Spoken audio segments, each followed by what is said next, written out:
বৃদ্ধকে কুপিয়ে নৃশংসভাবে হত্যাকাণ্ডে জামাইকে গ্রেপ্তার করল মালদার হরিশ্চন্দ্রপুর থানা পুলিশ। উল্লেখ্য, শুক্রবার গভীর রাতে কুশলপুরের বাসিন্দা জসিমউদ্দিন এবং স্ত্রী শাহানাকে ধারালো অস্ত্র দিয়ে এলোপাথারি কোপানোর ঘটনা ঘটে। মৃত্যু হয় জসিমউদ্দিনের। গুরুতর জখম হয়ে মালদা মেডিকেল কলেজে চিকিৎসাধীন মৃতের স্ত্রী শাহানা বেগম।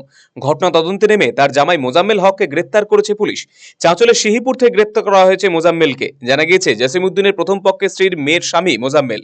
বেশ কিছুদিন ধরে শ্বশুরের সঙ্গে বিবাদ চলছিল তার। এ নিয়ে স্ত্রী এবং তার পরিবারের লোকেদের মেরে ফেলা হুঁশিয়ারি দিত সে। যদিও এই কারণেই বিবাদ কিনা তা খতিয়ে দেখছে পুলিশ। খুনে ব্যবহার করা অস্ত্র উদ্ধারের চেষ্টায় হরিশ্চন্দ্রপুর থানা পুলিশ।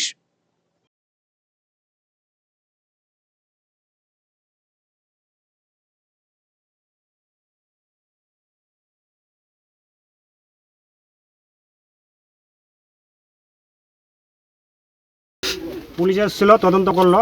হ্যাঁ,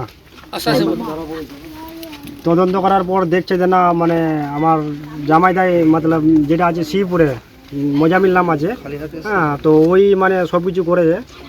হ্যাঁ, এটা আমাদের জামাইদা লাগলো, যাকে আগে সন্দেহ করেছিলাম ও নাই। এটা মানে যেটা শ্রীপুরে আছে কিনা, যে ওই আগের পক্ষে যেটা মানে আমার জামাইদা লাগলো ওটাই আছে, নেপাল মোজামিল নাম আছে শ্রীপুরে। একদিন ধরে ও মানে আমার বোনের সঙ্গে মানে ছিল, বলছে তোমার বাবা জড়ি খাওয়াইছে, খাওয়াইছে, মানে এরকম মানে সেরকম ঘটনা আছে। তো আগে অনেক বিচার সালিশ হয়েছিল। হ্যাঁ, তো হওয়ার পরে আবার আমার বোন বলছে যা কী করবো, এরকম থাকতে হবে কোনো মতো। হ্যাঁ, থাকার পরে মানে কিছুদিন পর আবার এটা কাণ্ড করে বললো। বলতে পারবো না, ওই বলবে। হ্যাঁ, ওই বলবে।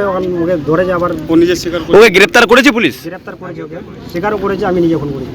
এখন চাইছি যে করেছে এটা ও শাস্তি হোক।